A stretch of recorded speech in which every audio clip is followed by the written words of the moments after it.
어찌 보면은 예전에 한 브릿지 잘 몰랐으면 물론 뭐 저걸 안 봤어도 가이드를 확인해가지고 끝냈을 수도 있지만 어쨌든 예전에 치아 상태를 이렇게 다 확인을 하고 별 문제가 없었구나 치아 자체는 그런 걸 확인할 수 있으니까.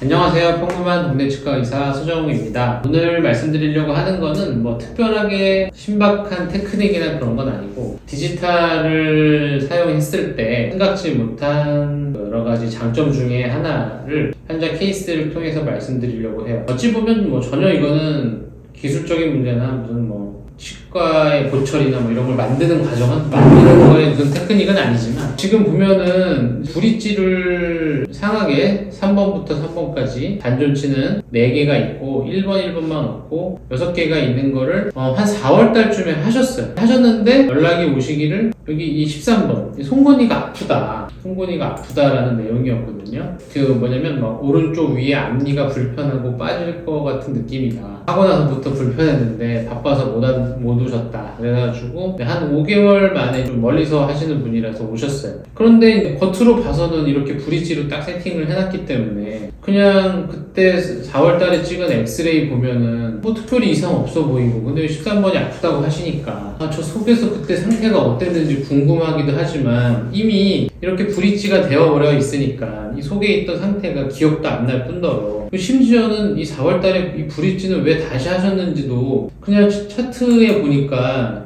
앞니를 다시 하고 싶어요 이렇게만 적어놨더라고요. 그래서 그 초진 뭐 사진을 보니 뭐 이렇게 되어 있는데 여기가 약간 깨진 듯도 하고 그래서 정확하게 왜 이거를 다시 하시고 싶으셨는지도 저희가 기록을 안 해놨고 그때는 분명히 알았겠지만 시간이 지나면 외울 수가 없으니까 그래서 어쨌든 다시 하셨는데 13번 여기 이런 동네가 뭔가 불편하다 이걸로 다시 오셨어요. 그래서 그러면은 그 뜯어낸 상태의 프랩한 상태를 알 수가 없잖아요. 그런데 디지털의 장점이 이런 거더라고요. 생각해보니 프랩 전후를 무조건 이런 케이스는 제가 다 스캔을 한다 그랬잖아요. 그래서 보니까 여기가 이렇게 깨졌구나. 이게 포토에서는 잘 안 보이는데 3D로 보니까 3차원으로 보니까 여기 20번 때도 깨지고 여기도 깨져가지고 그때 깨져서 다시 하고 싶다고 하셨던 게 기억이 났어요. 깨져서 다시 하고 싶으셨구나. 그러면 혹시나 여기가 아프다 그랬으니까 그 당시에 여기가 뭐 축치가 심했나? 뭐 이런 어떤 상태였나를 보려면 지금은 브릿지가 붙어있으니까 당연히 모를 텐데 이렇게 싹 지우면 안에 상태가 다 보이잖아요. 그리고 설사 이제 이런 경우에 브릿지를 해놓고 아프면 신경 싫어하는 경우도 있는데 그렇다고 브릿지를 다 뜯지를 못하고 그냥 이쪽 안쪽에서 이 안쪽에서 구멍 뚫어서 크라운 씌운 상태 브릿지 한 상태로 신경 치료를 해도 상관없거든요.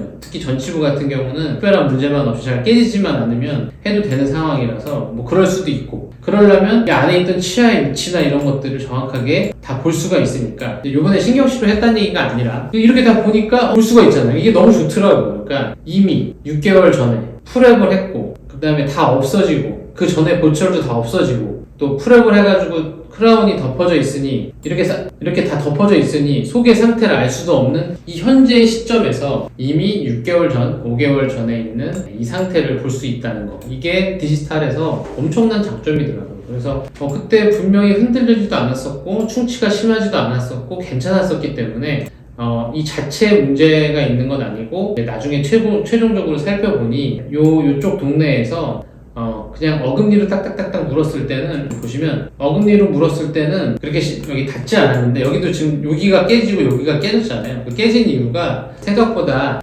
옆으로 이렇게 가는 힘이 굉장히 세진 거죠. 그래서 여기에 닿아가지고 여기도 다 깨져나간 거거든요. 마찬가지로 제가 해드렸던 보철도 결국에는 이쪽이 많이 닿아가지고 이쪽이 라테랄 할 때 갈려가지고 그 충격이 쌓여서 어느 순간 불편해지신 것 같더라고요. 그래서 이 안쪽을 교합 조정을 해주고 편해지셔서 가셨어요. 그러니까 결국에는 그냥 보철이 정상 교합일 땐 괜찮았는데 이렇게 좌우로 갈거나 앞으로 내밀거나 그렇게 저희는 가이드 한다고 그러는데 가이드 할 때 여기가 많이 닿은 거죠. 그래서 그 부분을 가이드 할 때 닿는 부분을 조정해 드리니까 편해지셔서 가셨어요. 그러니까 어찌 보면은 예전에 한 브릿지 잘 몰랐으면 물론 뭐 저걸 안 봤어도 가이드를 확인해가지고 끝냈을 수도 있지만 어쨌든 예전에 치아 상태를 이렇게 다 확인을 하고 별 문제가 없었구나 치아 자체는 그런 걸 확인할 수 있으니까 훨씬 더 제가 판단하기가 유리하더라고요. 그래서 처음에 소개시켜드린 대로 디지털이라는 게 실제로 보철물이 잘 맞고 이런 것도 있지만 이런 식으로 제가 몇 케이스 좀 소개시켜드렸잖아요. 실제 임상에서 이미 지금은 없어진 과거의 모습들을 정확하게 이렇게 데이터가 남아서 볼 수 있다는 게 때로는 엄청난 장점인 경우가 많았던 것 같아요. 그래서 이 케이스도 그렇게 해서 환자분한테도 이렇게 다 보여드리고 이랬었고